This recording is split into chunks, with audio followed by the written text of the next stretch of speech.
Viva! Eu sou a Sofia, do Ideias de Trazer por Casa, e hoje trago o update do Desafio de Cinema. 30 dias de cinema para julho. Quais foram os filmes que eu vi esta semana? Vamos ver?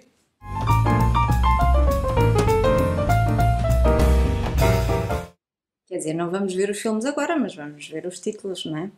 Eu vou falar assim um bocadinho mais baixinho, tenho uma sobrinha a dormir, mas vamos lá. Um dos filmes foi Fearless. Fearless foi um filme que vi pela segunda vez, se eu não me engano, só que eu já não me lembrava, ou pelo menos lembrei-me de partes deste filme. Mas, vá lá, estava no disco e achei interessante e continuei a ver. Então, este filme é de 1993 e conta com a participação de Jeff Bridges e de Isabella Rossellini. E foi um filme realizado por Peter Weir. O filme começa com um desastre de avião.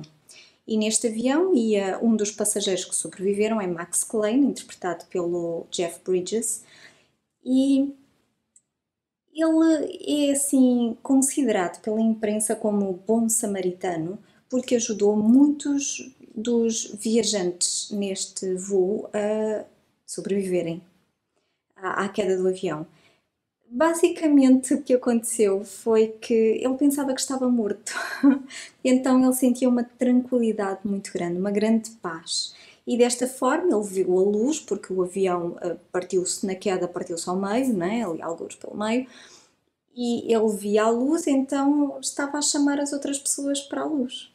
E as outras pessoas, porque se tinha incendiado, estava prestes a explodir, havia muito fumo, não conseguiam ver nada, só seguiram a voz dele. Então seguiram a voz dele para a liberdade e para a sobrevivência à queda, porque de seguida os outros que não saíram, que lá ficaram, não conseguiram por qualquer motivo, ou ficaram lá, não seguiram a voz dele, morreram quando da explosão. E Max Klein considerava-se um fantasma, alguém que tinha morrido, como os outros sobreviventes, que tinham morrido, mas tinham voltado à vida, mais ou menos. Então eram assim uma espécie de fantasmas. Ele considerava-se invulnerável. Não poderia morrer, por mais que tentassem, por mais que Deus tentasse matá-lo. Não, isto vinha de uma história antiga, de quando o pai dele morreu e ele achou que não devia haver Deus, ou então queria que, pronto, tinha-lhe levado o pai, não é? Ele tinha crescido mais ou menos com esta ideia e naquele momento foi ao de cima, aliás. Ele tinha sempre medo ao andar de avião, tinha muita ansiedade, mas naquele momento ele ultrapassou isso, porque como pensou que fosse morrer, sentiu-se extremamente tranquilo, como disse. Depois há ali uma série de situações em que ele se põe em perigo de vida várias vezes ou de morte, mas não morre, ultrapassa sempre as situações. Nós percebemos em determinada altura do filme que ele é alérgico a morangos, que já quase tinha morrido uma vez devido a ter comido um pedaço de morango, mas ele insiste em comer morangos durante todo o tempo em que julga que é invulnerável, até o momento em que acontecem algumas circunstâncias na vida dele, algumas situações que o levam a questionar outra vez, que o levam outra vez a sentir ansiedade, e naquele momento ele testa-se, porque nos momentos em que ele sente um pingo de ansiedade, ele testa-se outra vez e desafia a morte. E ao ultrapassar a situação e ao sobreviver ao perigo, ele sente-se outra vez invulnerável e então pode fazer basicamente aquilo que ele quer. Mas naquele momento ele está então num momento de dúvida, vulnerável, a sentir-se como tal também e como um morango. Pois, mas as coisas não são como eram antes. E naquele momento em que as circunstâncias se tinham alterado, ele sofre outra vez as consequências da sua alergia a morangos. Então começa a ter dificuldades, ele deixa de respirar, a mulher faz respiração boca a boca e consegue reanimá-lo. E há uma altura em que ele estava a ir para a luz e ouve a voz dela e volta. Há uma altura então em que ele volta e volta então vivo. Ele sente-se vivo uma vez mais e quer estar vivo uma vez mais e liga-se novamente à sua família, coisa que durante todo aquele espaço de tempo entre a queda perdão, entre a queda do avião e aquele momento, com o morango, ele não fez, ele não se conseguia ligar, mantinha-se distante, não se ligava a nada da vida, porque ele não era um vivo, ele era um fantasma, não é? Então houve algo que o trouxe à vida novamente.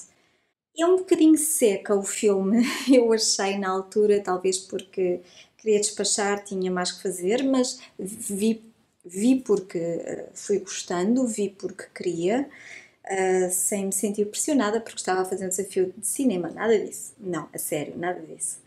Nota-se que é antigo, nota-se na fotografia, nota-se um bocadinho ali no enredo, em algumas partes, mas vê-se muito bem. E o interessante aqui é que nos traz a oportunidade de refletir sobre a fé, de refletir sobre a vida, não é? Sobre os desastres, os perigos iminentes. Há ali uma altura em que ele diz, mesmo que se ela estivesse uma outra sobrevivente, mesmo que se ela estivesse em casa deitada na cama, podia acontecer alguma coisa, não é? É uma verdade, pode acontecer em qualquer momento, em qualquer lugar.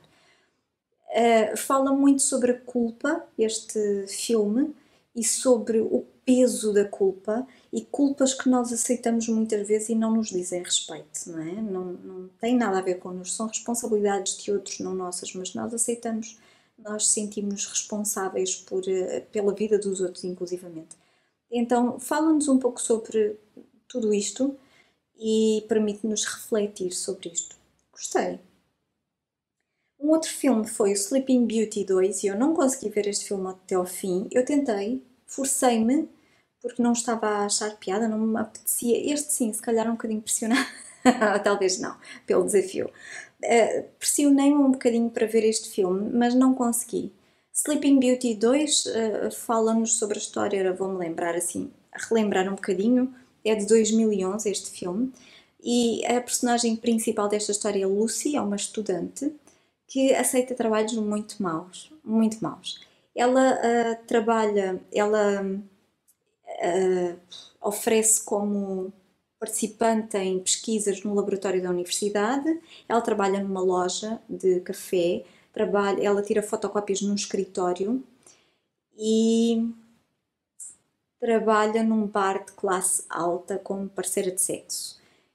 O senhorio não gosta dela, está numa casa alugada, num quarto alugado, e o senhorio não gosta dela. É um bocado complicada a vida dela, porque ela acaba por ser ali, eu diria mais do que uma bela adormecida, ela acaba por ser um bocado uma gata borralheira. E nota-se que ao longo, pelo menos de uma boa parte do filme, mas no início isto é estridente, ela faz aquilo que lhe dizem para fazer e sem revidar. Mesmo, aliás, nós nem percebemos se a tarefa a agrada, se a desagrada, assim em grande parte, porque ela faz, aceita, faz. E não se expressa, não expressa, não me refiro a verbalizar qualquer agrado ou desagrado, mas não se expressa emocionalmente, parece distante das suas próprias emoções, distante de si mesma. E há ali uma altura em que ela responde a um anúncio, porque precisa de mais dinheiro, responde a um anúncio e é um anúncio diferente, estranho, dá para perceber, em que o objetivo é servir comida em roupa íntima, em lugares, em casas, a clientes que contratam aquela empresa para isto. Tudo bem, até o momento em que há alguns dos clientes desta empresa que pedem para que ela faça o papel de bela adormecida. Só tem de. Ela bebe um chá, fica adormecida e depois acorda e sente-se revigorada. Pronto, dormiu uma boa noite de sono. Mas ela não sabe o que é que se passa durante o tempo em que ela está a dormir. E de facto o que acontece é que eles só a contratam para dormir ao lado deles, mais nada. Depois ela dorme ali e eles também. E pronto, é para dormirem ao lado da bela adormecida. Pronto, vale o que vale.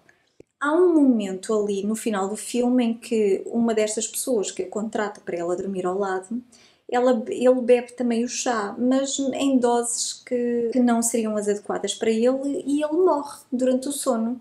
E quando chega lá a empregadora dela e a tenta acordar, ela acorda, mas o outro do lado não é? Então ela percebe que ela acorda ao lado de um morto. E é neste momento em que ela parece voltar à vida. Ela pareceu adormecida durante todo o filme até ao final. E aqui neste momento ela tem uma crise, digamos, uma reação. Ela chora, grita, esperneia, digamos, e acorda. Ela toma contacto com as suas emoções. E se calhar até, bem, quem poderá dizer o que será inadequado numa situação destas, mas se calhar até de uma forma inadequada para a situação, com mais emoção do que seria de esperar numa situação daquelas. Lá é a minha classificação. Uma porcaria de filme. Pronto, é tudo o que eu tenho a dizer sobre isto. Mas vi. Bem, este não vi, não cheguei a ver o filme, vi a sinopse na net, porque o outro antes tinha sido tão mau e houve ali uma altura em que a partir daquele momento eu passava à frente para ver se havia novidades. E foi assim que foi percebendo o resto da história, porque não conseguia ver mais, não tinha pachorra para aquilo. E depois, antes de ver este, eu pus a dar, dei o play no fecheiro, chama-se Sisters, e depois fui procurar na net. Li a sinopse e não cheguei a ver o filme, porque não, obrigado. O título em português é Irmãs Diabólicas, é de Brian De Palma, é um filme de 1973 e é um thriller.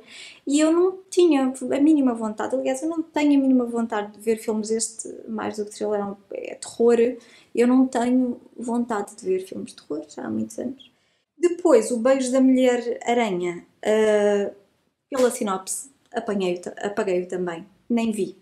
Eu sei que já tinha tentado ver este filme antes e não consegui, porque não me cativou o suficiente, mas deixei-o lá, teimosa que sou às vezes, persistente, sei lá. Então, O Beijo da Mulher-Aranha é um filme de 1985, é um filme que resultou de uma parceria entre o Brasil e os Estados Unidos da América e pronto, poupou-me também mais 696 megas de espaço em disco. Não vi. The Grey, o título em português é A Presa, é um filme de 2011, The Grey, e este conta é uma história estranha também, pronto, nem aconselho nem desaconselho, vê-se, mas em que um avião cai, 7 trabalhadores de petrolíferas são levados de volta à civilização por um caçador que mata, teoricamente aquilo que ele faz é, ele trabalha para a petrolífera, matando lobos para proteger os trabalhadores. E aqui nesta saga, digamos assim, depois da queda do avião, em que ele os tenta levar, porque ele é quem se orienta melhor ali e pode protegê-los dos lobos, eles acabam por ser caçados pelos lobos um a um. E no final do filme só sobra ele. E ele é um personagem interpretado por Liam Neeson, que é se calhar a minha persistência neste filme foi por isto mesmo, porque eu gosto muito deste ator, Liam Neeson, mas pronto, não. O próximo filme, este foi só para me lembrar, mais nada, chama-se Showdown Little Tokyo, eu não sei o título em português, é de 1911. Sério? Não me enganei? Este é dos anos 80, 90, pelos cabelos, pelas roupas, sim. 1991 deve ser. Em que o personagem principal é interpretado por Dolph Lundgren. E eu tinha uma paixoneta na minha adolescência pelo Dolph Lundgren. Adoro o Dolph Lundgren. Ainda gosto muito dele. Acho que ele continua em forma excelente para a idade dele, não é? Este é um filme, como é que eu hei de dizer? É um filme de tiros e bombas e murros nas trombas. Exatamente. É um desses filmes e daqueles anos em que ele faz de polícia, mas é um polícia assim rebelde, não é? Pronto, foi só para lembrar, isto não serve para nada, assim, de mensagem não tem grande coisa, mas foi só para relembrar o Dolph Lundgren novinho e aquelas coisas, aqueles filmes antigos e mais nada ia apagar disso, porque eu já o tinha há uns bons tempos para ver, então foi só para o apagar e não dizer que não o vi antes. Depois, este é mais um documentário do que um filme, chama-se Encounters at the End of the World, Encontros no Final do Mundo, mais ou menos, se traduzirmos à letra, tem aproximadamente 1h40, realização de Werner Herzog, e tem este documentário, a nível de fotografia e música, é excelente, é magnífico mesmo. O que é que se passa aqui? Ele vai até a Antártica e as questões que o levam lá. Ele não queria fazer mais um documentário sobre pinguins ou sobre focas, mas ele queria continuar movido pelas suas questões sobre a vida, sobre as questões mais filosóficas sobre a vida. Quem são as pessoas que vivem e trabalham naquele fim do mundo, que as leva até lá? Quem são elas? Qual o trabalho que fazem? Porque permanecem ali? Então é muito sobre isto, ele fala-nos e mostra-nos, nós vamos conhecendo os trabalhadores na Antártida e encontramos de todos os tipos de pessoas, todo tipo de pessoas. Sei lá, encontramos um banqueiro do Colorado, se não me engano, que foi para lá, que passou por outros sítios antes para ajudar os outros, percebeu que queria que a vida dele passasse por aí e depois acabou por ir parar ali. Encontramos, sei lá, especialistas como eles lá colocam em computadores, sim, em computação, e depois muitos tipos, muitas profissões diferentes. Mas é interessante, encontramos lá eu acho que ele é russo, ou pelo menos é do leste, eu acho que é do leste, e que escapou à guerra e que foi assim, passou por uma vida bastante complicada. Eu acho interessante como ele mantém uma mochila pronta para fugir se for necessário, porque ele teve que o fazer noutros momentos na sua vida. Então ele tem tudo o que precisa numa mochila para sobreviver, para fugir dali. Eu acho interessante, ele mostra-nos a mochila dele e o conteúdo. Mas é giro, nós vemos como o mundo é vivo, o mundo está vivo, permite-nos refletir um bocadinho mais também sobre o ambiente e o nosso impacto, o impacto do nosso estilo de vida no ambiente, um bocadinho por aqui, mas falando aqui no o aquecimento global, não é? No degelo, e mostra-nos sítios fantásticos, uma catedral debaixo do gelo, mostra-nos, é fantástico, a sério. Vale a pena ver pela fotografia, pela banda sonora, que são magníficas, são únicas. Mas depois vi um filme de Mechanic, o Mecânico provavelmente, não sei, de Mechanic, em que o ator principal é o Jason Statham, que eu também gosto muito. Se tivesse aqui o maridão dizia logo, mas há algum que tu não gostes? Mas eu gosto da maior parte deles mesmo. Este filme fala-nos muito sobre culpa também, mas de uma forma diferente daquele do Max Klein. Sobre culpa, vingança, é mais um filme de tiros e bombas e murros nas trombas, mas pronto, com o Jason Statham vale a pena ver também. O Dolph Lundgren também, mas o outro já era antiguinho. E este não, este é um filme mais recente, não sei de que ano é. O que é que podemos retirar daqui? Não é muita coisa, porque é um filme de ação, não é? Mas retira sempre qualquer coisa. Fala de vingança também, mas mostra-nos como a culpa nos leva muitas vezes por caminhos que não nos são muito benéficos. Traz muito prejuízo. E pronto, é aquilo que eu vou deixar aqui sobre este filme. E vi apenas mais um filme e todos estes eu apaguei de disco. Fantástico! Este último filme que vi é um filme espanhol, cujo nome original é Camino. Eu vi uma versão dobrada em brasileiro. Eu não gosto muito de ver filmes dobrados, aliás, não gosto praticamente nada de ver filmes dobrados, mas este tudo bem. O filme espanhol também se ouve muito bem, mas tudo bem, também não estava mal. Para português do Brasil, o título foi traduzido como Um Caminho de Luz, embora Camino fosse o nome da personagem principal desta história. Camino é uma menina espanhola, então, uma menina que tem um tumor, que se descobre ali a meio do filme, tem um tumor, fica paralisada. Ela é filha de uma religiosa fervorosa e de um homem cujo este casal teve 3 filhos, e o primeiro morreu em bebê, Alejandro. Depois a mais velha, o primeiro, quer dizer, o último, que era o mais novinho, não é? A mais velha, uma filha, foi para como devota de Deus, quer dizer, ela não foi propriamente para um convento, ela vivia na comunidade, mas como devota a Deus, como freira, digamos, não sei, algo assim. E também a família se tinha visto, digamos que quase sem aquela filha, e então restou aquela que era a do meio, e a novita deve ter para aí uns 12 anos, um bocadinho menos por aí. A irmã dela, a filha mais velha, abraçou a religião devido a um desgosto de amor. Mas porque a mãe escondeu as cartas de um namorado que se ausentou, ela nunca lhe deu as cartas, ela pensou que ele nunca lhe tivesse escrito, e com um grande desgosto, porque ela gostava muito dele, dedicou-se então à religião. E restou então na família, como eu dizia, em casa, caminho, mas cuja mãe quer que ela siga as pisadas da irmã também, que siga a vida religiosa. Ela apaixona-se por um rapaz chamado Jesus e ninguém sabe disto. E isto cria ali uma pequena confusão, não é? Porque ele se chama Jesus, porque a mãe é religiosa. Já deu para perceber, não é? Isto gera uma confusão religiosa, eu diria. Está muito doente e fica paralisada e ela continua a dizer que gosta muito de Jesus, que ama Jesus. Não deixa de ser uma menina de bem, digamos, uma menina querida, uma menina devota, não é? Mas que gosta daquele menino. No hospital onde ela está, que é um hospital religioso, digamos que ali o padre daquela paróquia e um outro que a acompanhava e enfim, ali mais pessoas da congregação, digamos, da irmã, não é? Que seguiu a vida religiosa, eles querem santificá-la mesmo antes dela morrer.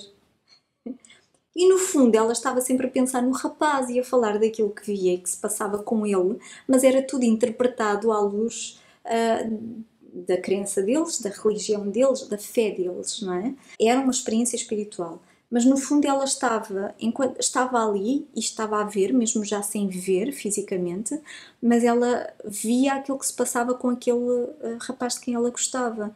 E ele também se tinha apaixonado por ela, muito querida, havia ali uma ligação entre ambos. Então ele estava a ver, ela estava a ver aquilo que se estava a passar e ele também a via, que era interessante, ou pelo menos é isto que o filme dá a entender.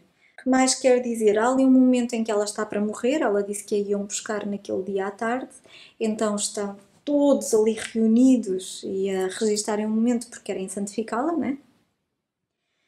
Dão-lhe a extrema-unção e tudo, e a irmã dela chega tarde porque não vai de táxi e apanha o autocarro, porque ela não se pode dar aqueles luxos, porque ela devotou a sua vida à religião, então não, não deve gastar dinheiro em táxis. Então, não é isto que é dito naquele momento, subentende-se por uma série de outros momentos antes. Ela, à última da hora, houve um momento em que ela confirmou com a superior dela se ela poderia apanhar um táxi para chegar mais cedo e poder chegar a tempo, e a outra diz, claro, isso nem se coloca em causa, mas é mais forte do que ela, e quando ela vai para chamar o táxi, ela não consegue, e assim meio que envergonhada, ela vai apanhar o autocarro, o que nos faz pensar também. Diria eu que é uma boa oportunidade para pensar.